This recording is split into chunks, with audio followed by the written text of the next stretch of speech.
Muni, hai hambaku, setiap diri kalian itu lapar, kecuali siapa yang dia meminta makan kepadaku.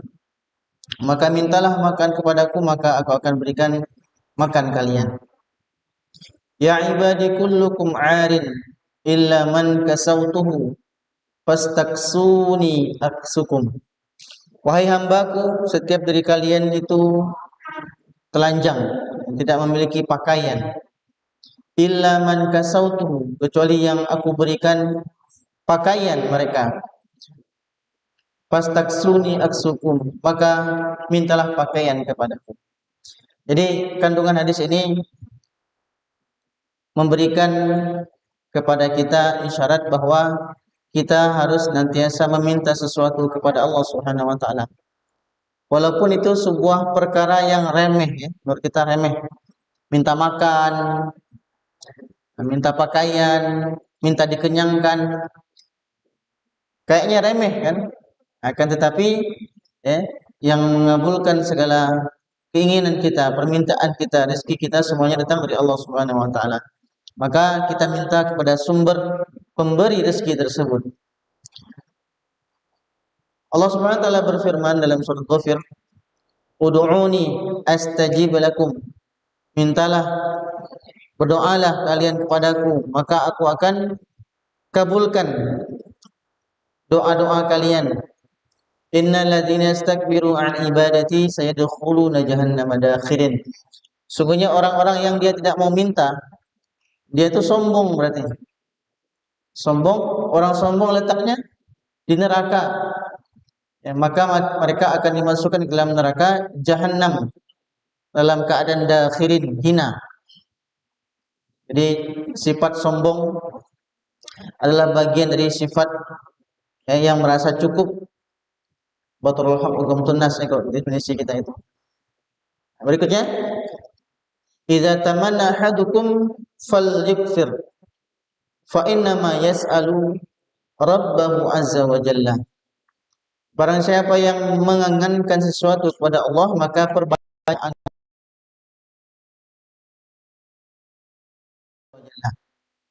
perbanyak angan-angan, memperbanyak mungkin mimpi ya, keinginan.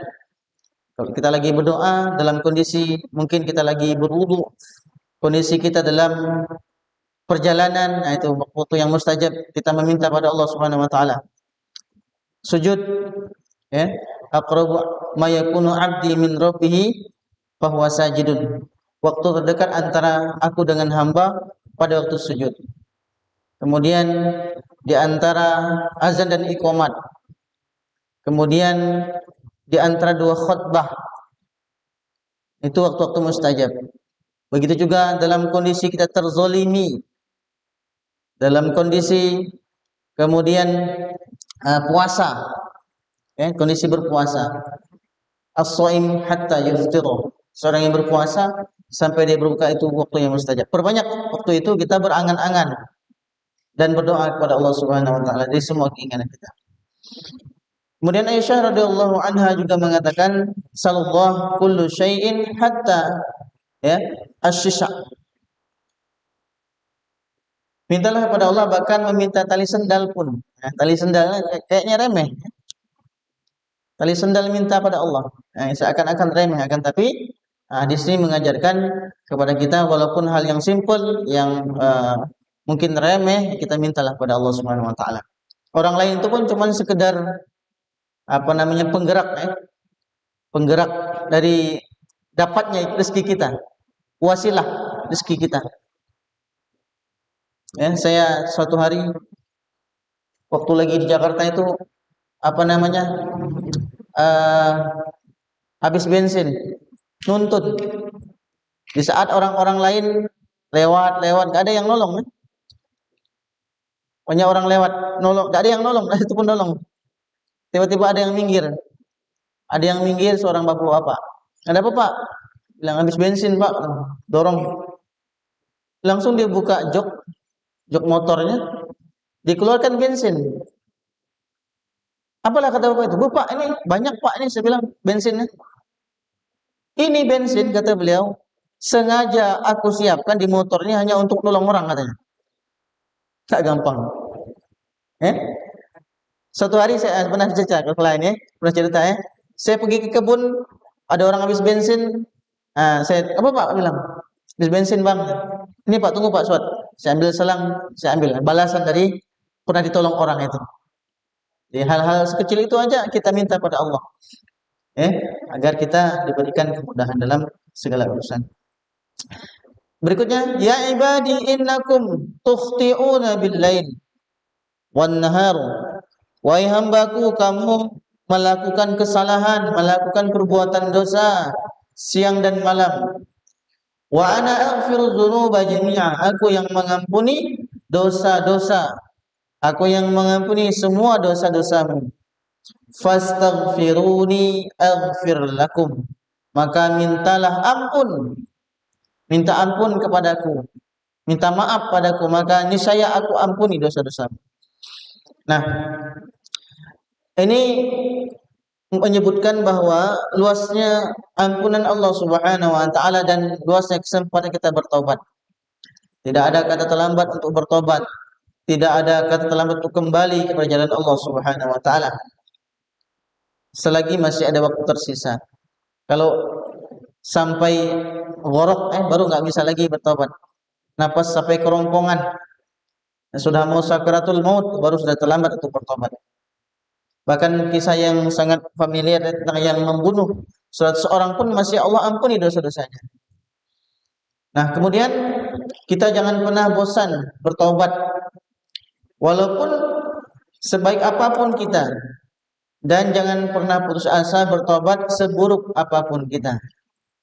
Dan kita ngerasa salah baik, tapi kita nggak pernah tahu dari kebaikan kita tersebut diterima Allah atau tidak.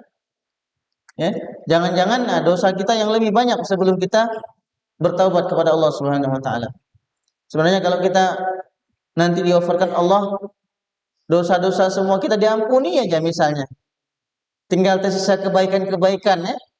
Nah, itu akan menolong kita nanti di akhirat. Tapi kalau dosa-dosa tidak diampuni kita nggak pernah tahu.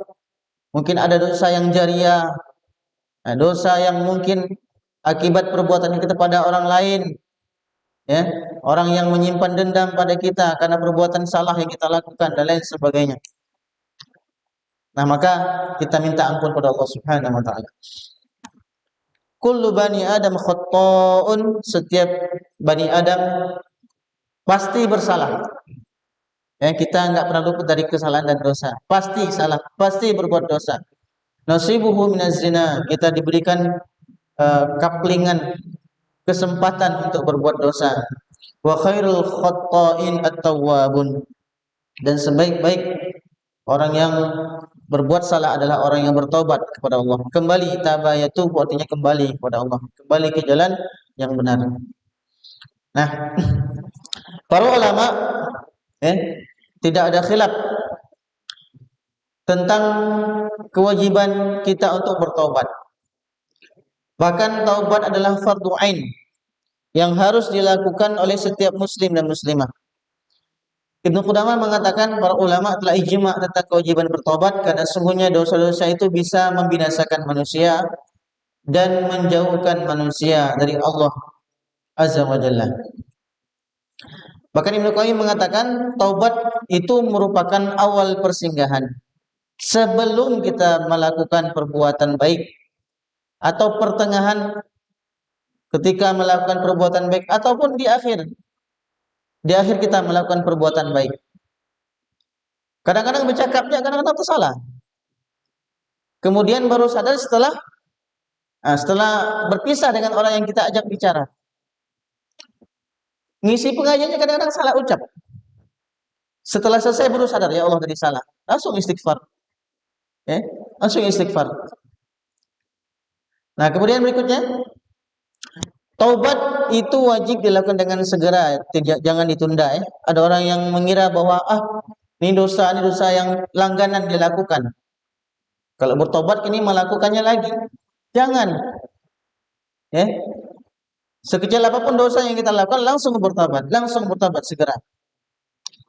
Nah, Ibnu Qayyim mengatakan segera, jangan ditunda. Imam Nawawi mengatakan bahwa para ulama sepakat bertaubat dari seluruh maksiat adalah wajib. Ya, jangan ditunda, baik dosa kecil maupun dosa besar. Berikutnya dari Ibnu Umar, ia berkata, kami pernah menghitung di suatu majelis Rasulullah SAW bahwa 100 kali beliau Sallallahu Alaihi Wasallam mengucapkan ini. Taubat yang diucapkan Rasulullah 100 kali sehari. Seorang Nabi yang terbebas dari dosa, tapi masih bertaubat kepada Allah Subhanahu Wa Taala. Ini ucapan beliau, Rabbighfirli wa tub alayya innaka antat tawwabur rahim. Rabbighfirli wa tub alayya innaka antat tawwabur rahim. Nah, itu doanya. Rabbighfirli wa tub alayya innaka antat tawwabur rahim. Ya. Kalau ada nak panjang-panjang, astagfirullah, astagfirullah. Yang paling simpel. Jangan astagfir, astagfir. Astagfir katanya. Orang Belitung. Lanjut sedikit, astagfirullah. Nah, kan jadi bagus kalimatnya dan mendapatkan pahala. Nah, Astaghfirullahalazim. Nah, panjang sedikit.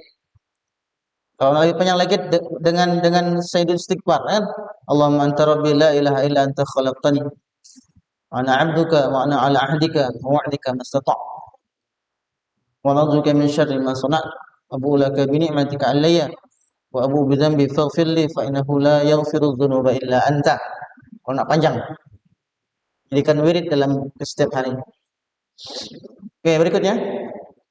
Nah, ini taubat, taubat ini sering disampaikan, ini sekedar mengulang-ulang saja agar kita ingat, ya. Sering-sering diulangkan jadi ingat. Nah, taubat itu tanda diterima, ya. Nah, taubat nasuha namanya, kan? Kita sebut taubatan nasuha. Tubu ilallah taubatan nasuha. Ya ayyuhallazina amanu tubu ilallah. Wahai orang-orang yang beriman, taubatlah kepada Allah dengan taubat yang sesungguhnya. Taubat nasuha. Yang pertama namanya al-iqla'. Al-iqla' yaitu berhenti, ya, dari perbuatan dosa dan maksiat yang biasa kita lakukan. Yang pertama, berhenti. Nah, kalau terbiasa misalnya berjudi, berhenti. Biasa beli buntut, mulai sekarang berhenti beli buntut. Nah, berhenti, itu caranya. Kemudian berikutnya an-nadamu, harus ada penyesalan. Misal, jangan merasa biasa saja, harus nyesal. Memang dosa ini tidak kelihatan, tidak kerasa kalau sekarang, kan? Nah, cuman orang yang sudah ada iman dalam dirinya, dia merasakan untuk berbuat dosa, maka pasti dia akan menyesal. Berikutnya yaitu al-azmu, yaitu keinginan, tekad, tekad yang kuat agar tidak mengulangi kembali perbuatan dosa itu. Al-iqla', kemudian an-nadam, kemudian al-azm, melepaskan dosa itu, kemudian menyesal, kemudian tekad. Terakhir, ini 4. Yang keempat, kalau dia berkaitan dengan dosa yang kita lakukan kepada orang lain, maka kita harus mengembalikan hak orang lain itu. Dosanya terkait dengan mencuri punya orang lain, kembalikan. Nah, misalnya lihat koleksi di rumah, ketemu rupanya punya kawan dulu sekian puluh tahun, bisa dipaling. Diambil, baru teringat. Nah, langsung kembalikan, jangan dikoleksi. Koleksi dosa. Nah, kalau sekiranya merugikan orang lain, kembalikan hartanya kalau dia bentuknya harta. Kalau dia berupa tuhmah, tuduhan, maka minta maaf. Jika gibah atau umpatan, kita tobat kepada Allah Subhanahu Wa Taala. Tidak akan mungkin kita nyuruh orang ngumpat kita pula, kan? Aku dulu nanti bisa ngalok oleh kau. Sekarang kau kalau kayak aku misalnya, kan tidak mungkin. Kembalikan, kan? Nah, jadi kalau yang seperti itu, yang seperti umpatan kepada orang lain, kita meminta ampun kepada Allah Subhanahu Wa Taala. Ya, Ada berapa keutamaan taubatun nasuha? Di antaranya adalah yaitu taubat ini menghapus dosa-dosa seolah-olah dia tidak pernah berdosa. Nih ngeri yang luar biasa Maha besar Allah Subhanahu wa taala kepada makhluknya. Dosa sebesar apapun yang kita lakukan, Allah pasti mengampuni. At-taibu minadz-dzambi kaman la dzanba lahu. Orang yang dia bertobat dari dosa seakan-akan dia tidak pernah berdosa. Maka perlu kadang-kadang kita ingat setiap kita istighfar tuh. Jangan hambar. Ketika habis sholat astagfirullahaladzim, sekedar rutinitas saja.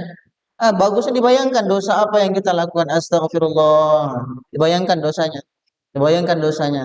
Itu lebih zauq, rasa, lebih merasa dalam jiwa. Lebih merasa dalam jiwa. Kadang-kadang mengingat dosa sambil bertobat merinding. Merinding kan bulu kuduk. Itu mungkin salah satu tandanya. Taubat kita diterima Allah Subhanahu wa taala. Kemudian berikutnya mengganti kejelekan dengan kebaikan. La yatamannayanna aqwamun law aktsaru minas sayyiati alladhi baddala Allah azza wa jalla sayyiatihim hasanatin. Sungguhnya ada beberapa kaum jika mereka banyak berbuat kesalahan, mereka bercita-cita menjadi orang-orang yang Allah azza wa jalla ganti kesalahannya dengan kebaikan. Kebaikan. Ganti sayyi'atal hasanat tamhuha. Ikutilah perbuatan buruk itu dengan perbuatan baik. Semoga itu bisa menghapus keburukan-keburukan kita. Ganti. Kalau yang kebiasaan misalnya berkata yang jorok, ganti dengan tadi perkataan yang baik tadi. Nah, begitu juga orang yang bertobat akan membawa dirinya kepada kesuksesan. Allah berfirman dalam surah Al-Qasas ayat 67, "Fa amma man taba wa amana wa 'amila shalihan fa 'asa an yakuna minal muflihin." Adapun orang-orang yang dia bertobat, beriman dan beramal soleh, maka nanti dia akan menjadi orang-orang yang muflih, orang-orang yang sukses, orang-orang yang berhasil. Dan berikutnya jalan menuju surga dan penghalang dari neraka. Dalam surat Maryam 60, "Illa man taba wa amana wa 'amila shalihan fa ulaika yadkhulunal jannah." Kecuali bagi orang-orang yang bertobat, beriman dan beramal soleh. Redaksinya sama dengan yang atas. Mereka itulah yang masuk ke dalam surga. Wala yuzlamuna syai'an, dan mereka tidak akan dizalimi sedikit pun. Kemudian taubat itu bisa membersihkan hati, menghapus dosa, membuat ridha Allah Subhanahu wa taala. Beratnya kita melakukan ibadah atau ibadah yang biasa kita lakukan kemudian kita tinggalkan, atau intensitas ibadah yang rutin kita lakukan jadi berkurang. Nah, mungkin banyak kerak-kerak dosanya dalam hati kita, dalam jiwa kita. Kerak itu harus dibersihkan dengan bertobat.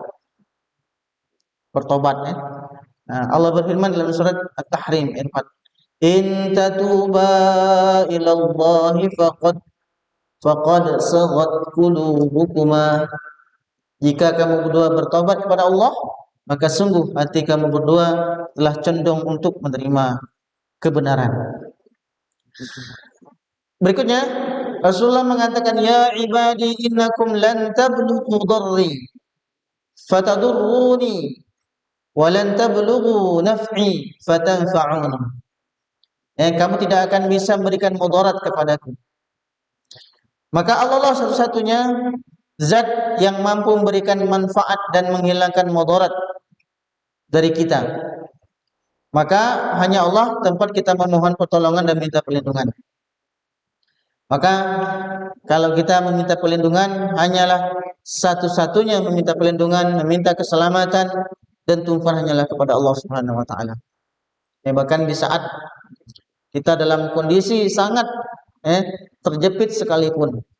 Kita ingat dengan kisah 3 pemuda yang Allah selamatkan dengan menyebutkan kesolehan-kesolehan mereka sehingga kemudian pintu gua itu bergeser. Ya, jadi Allah yang memberikan maslahat dan manfaat. Kemudian berikutnya, ya ibadi, law anna awwalakum wa akhirakum wa insakum wa jinnakum kanu ala atqa qalbi rajulin wahidin minkum ma zada dzalika fi mulki syai'an. Ya, seandainya orang pertama dan terakhir dari kalian manusia dan jin, hati mereka semuanya seperti salah seorang dari kalian yang paling bertakwa, maka tidak akan menambah sedikit pun pada kerajaanku. Semua orang bertakwa, Allah tidak akan berkurang kerajaannya. Sebaliknya, jika setiap dari kita adalah baik jin dan manusia itu semuanya adalah orang-orang yang jahat, maka juga tidak akan mengurangi kemahakuasaan dan kerajaan Allah Subhanahu wa taala. Ya ibadi, ini terkait dengan permintaan. Kalau sekiranya semua orang dari pertama manusia diciptakan, ya, dari jin dan manusia berkumpul dalam sebuah tanah lapang dan masing-masing meminta dengan permintaan yang berbeda-beda, ya, dan dikabulkan semua permintaannya, itu juga tidak akan mengurangi apa yang ada di sisi Allah Subhanahu wa taala. Nabi Sulaiman luar biasa, ya. Nabi Sulaiman bisa dikatakan nabi yang paling kaya, kan? Karena Nabi Sulaiman diberikan Allah Subhanahu wa taala kelebihan, ya. Ulimna mantiqat thair wa utina min kulli syai'. Gampang, kami bisa bahasa burung dan diberikan segala sesuatu. Yang pertama ifrit, wa qala ifritum minal jin ana atika bihi qabla an taquma min maqamik. Ifrit diminta untuk mendatangkan singgasana Ratu Saba.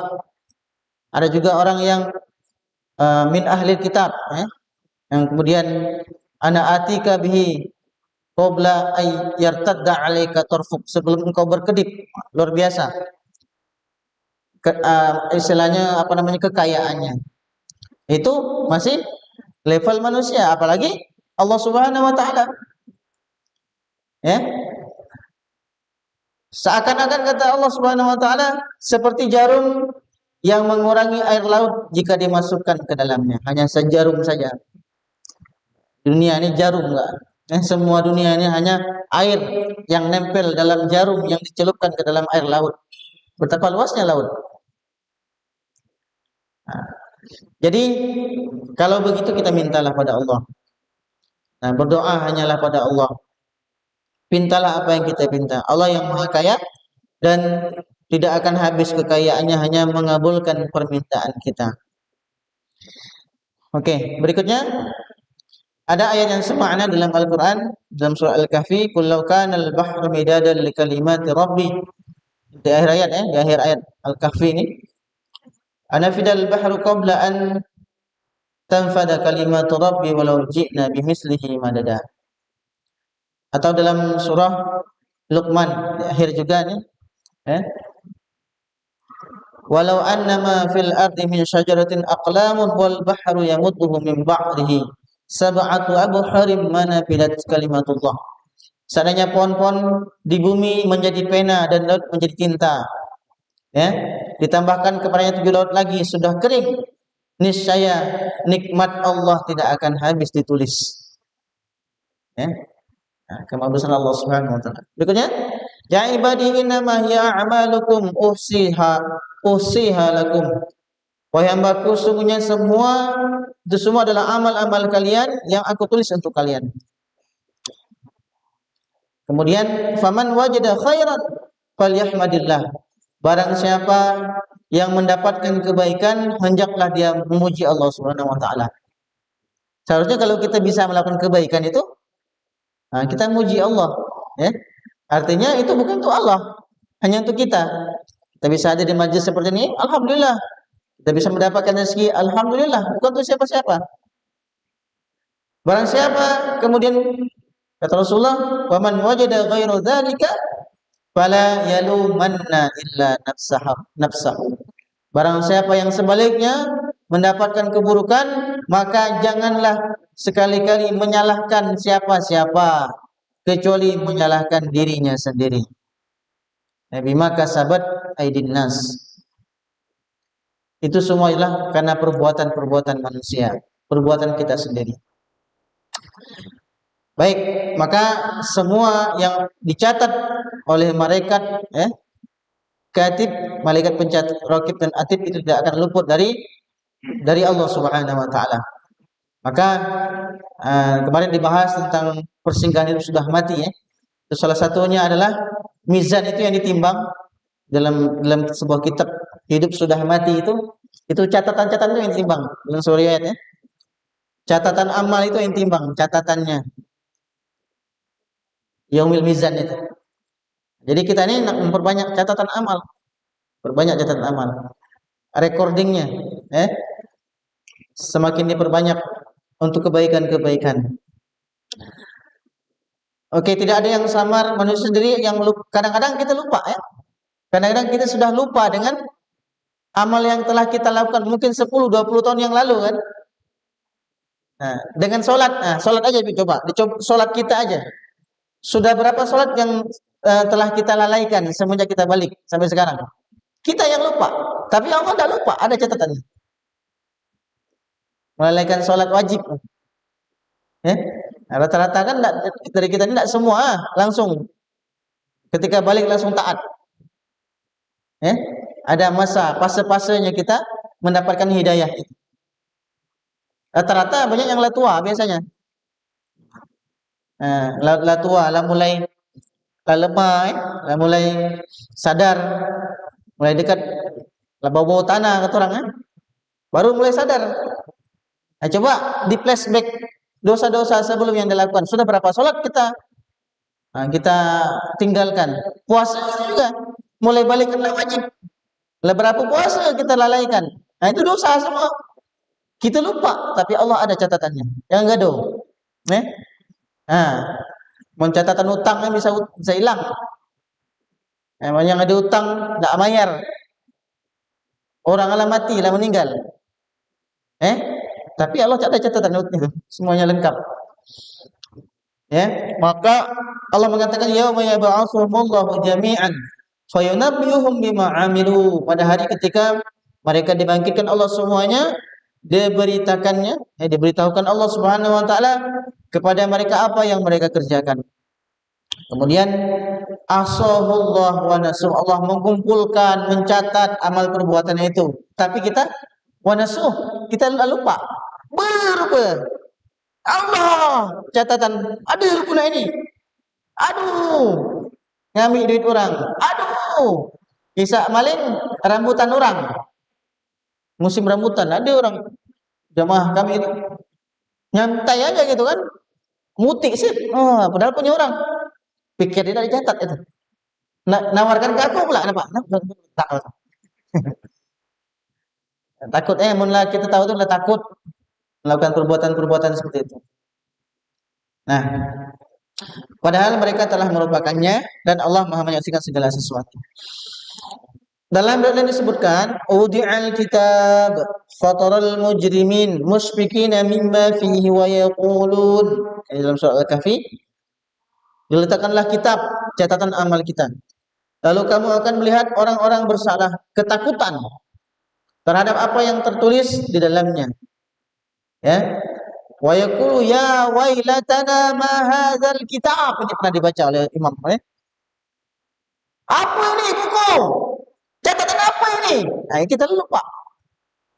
La yughadiru saghiratan wala kabiratan illa ahsaha. Tidak luput, tidak berlalu, baik nak kecil-kecil maupun nak gede.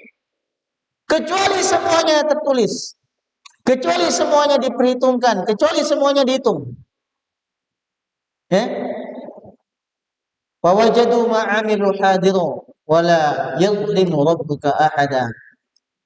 Kemudian Allah katakan wajadu, dan mereka mendapati apa yang telah mereka kerjakan, dan yang tertulis itu dihadirkan, dan Allah tidak akan menzolimi, tidak menganiaya seorang pun di antara kita. Jadi amal yang kita sembunyikan pun orang lain tidak tahu. Jangan khawatir. Jangan khawatir. Dizolimi orang misalnya mengambil benda punya kita. Nah, kalau kita kuat, kuat dengan berdoa kepada Allah Subhanahu Wa Taala mengikhlaskannya, hitung, jangan khawatir. Nanti di akhirat akan dibalas oleh Allah Subhanahu Wa Taala dengan yang setimpal. Nah, dalam sebuah tafsir jalan lain disebutkan, diletakkan kitab setiap orang yang beriman di sisi kanannya. Man utiya kitabahu bi yaminih fasawfa yuhasabu hisaban yasira. Sebelah kanan maka akan mudah perhitungannya. Dan orang kafir itu di sisi kirinya. Orang-orang kafir akhirnya melihat dan merasa ketakutan terhadap apa yang tertulis dalam kitab catatan amal tersebut, dan mereka melihat dosa-dosa mereka. Mereka berkatakan, ya wailatana, tadi, wahai celaka kami, celaka. Kitab apa ini yang tidak meninggalkan dosa kecil maupun besar? Dan semua benar-benar tercatat. Mereka pun didapati bahwa semua tercatat dalam kitab tersebut. Jadi jangan khawatir ya. Semua yang kita lakukan, kita nih wakuliah, kita beramal saja sebanyak-banyaknya. Yang kecil, yang gede, ya. Bahkan wa adnaha imatatul adza anit thariq. Bahkan menyingkirkan batu dari jalanan, menyingkirkan halangan dari jalanan, baik duri, beling, batu yang bisa mencelakakan orang lain. Kita sangka itu ada pahalanya, itu berpahala, bahkan itu serendah iman. Nah, jadi hal sekecil apapun. Nah, ini masjid, ngurus masjid yang kayak gini, jangan kira tidak ada pahalanya. Bersihkan masjid apalagi, Pak Nuji paling banyak pahalanya. Pak Nuji jadi semua yang lagi Nuji gini semua nyapu, bersih nyaman jadi. Nah, semua bekerja bersama-sama. Nah, kalau nggak nonton, bengangak lah. Sayangku dulu nggak jadi Nuji gitu kan. Nah. Jadi inilah akhir bahasan dari kajian kita tentang hadis ini.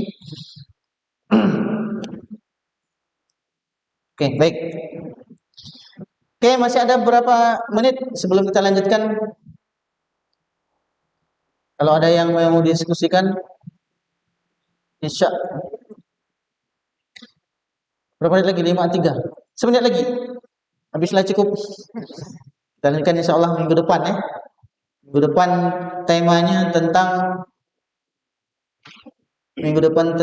sedekah. Nah, ini nanti minggu depan temanya tentang ini. Sudah saya siapkan. Peluang pahala dengan sedekah. Baik, insya Allah sudah habis waktunya. Sambil untuk bersiap-siap.